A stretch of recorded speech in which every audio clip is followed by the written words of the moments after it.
Okay guys, I want to make this topic about habits. Replacing your bad habits with good habits.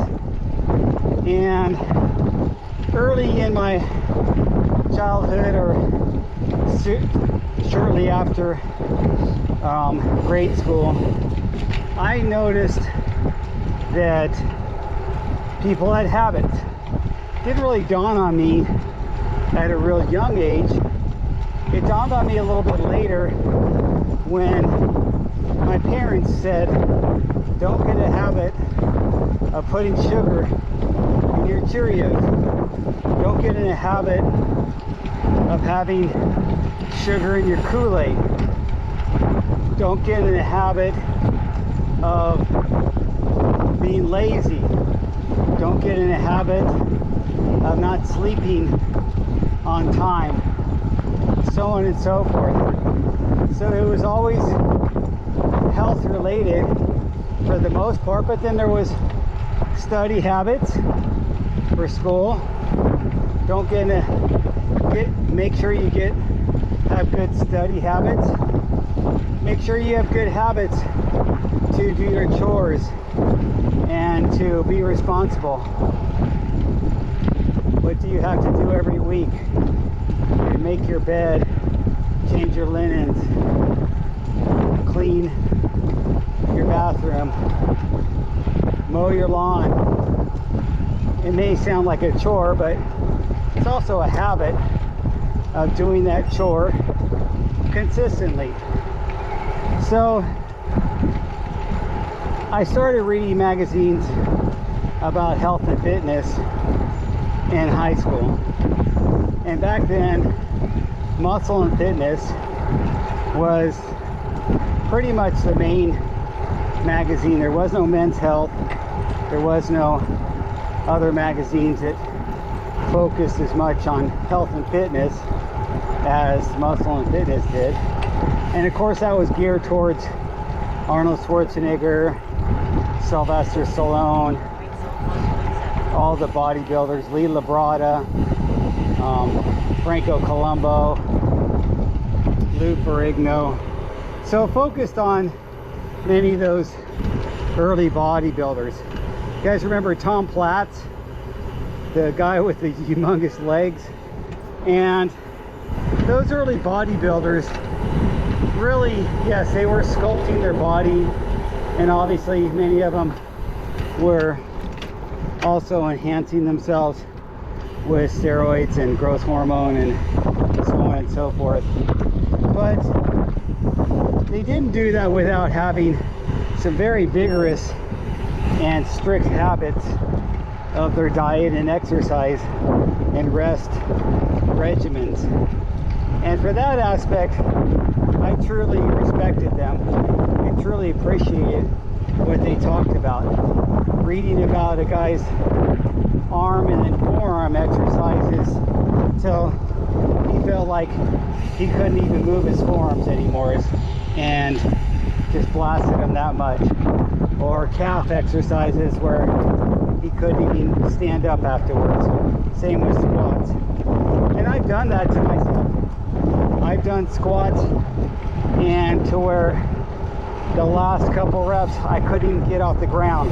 I'd squatted, and then my workout partners would grab the bar off my back because I couldn't even stand up, and not one more time. And that's a little extreme, but we did shit like that. We thought about how extreme can you go, can you push your body? And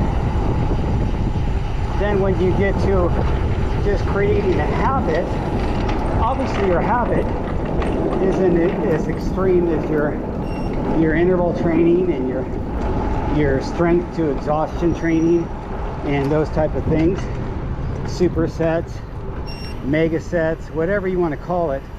Those habits were habits to do that every so often, but that enhanced your regular habit.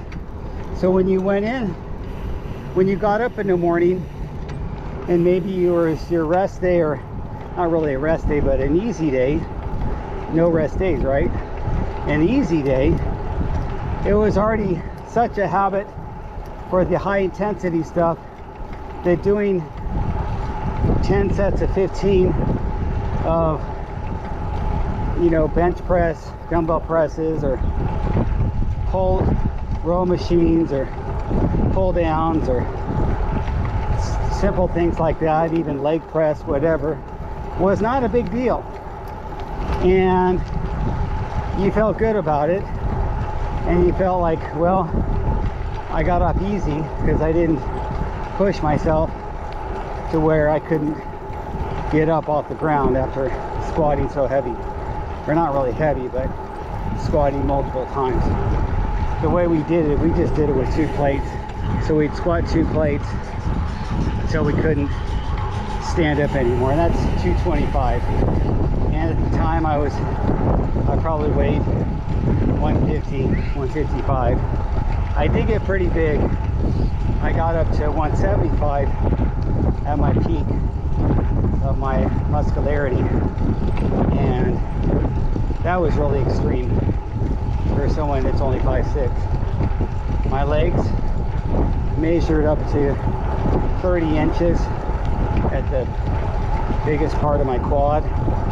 My waist was actually down to 29, 30 inches. Not anymore, but back then it was. So that 30-30 contrast made my legs look ginormous and my waist look really small. And I was into it. I'm still into it, you guys. And so I think the fact of the matter is, the sooner you make these extreme habits and refine them to just a habit of always exercising, always pushing your limits, not always with every workout, but keeping it peppered in your routine, is a good thing to do. So keep your good habits, try to get rid of the bad habits, staying up late, not getting enough rest, drinking alcohol. Even a little bit of alcohol is not good. I drink, you guys know I drink my beers, but I do limit it to 1 beer. I don't have beer, so it's still a bad habit. Just really focusing on having a good overall diet, good sleep hygiene, good exercise, good hydration, drinking tons of water. Those habits will take you a long way, and you'll be a better person for it. So I'm going to leave it there. It's going to get loud right here. I'm next to the 605 freeway, sucking in that California smog. Oh my God, you guys, I need to move away from here. Just a little bit longer of grinding away at my work that I have to be here for, and then I will be remote. Looking forward to that. I'll talk to you guys later. Thanks for watching.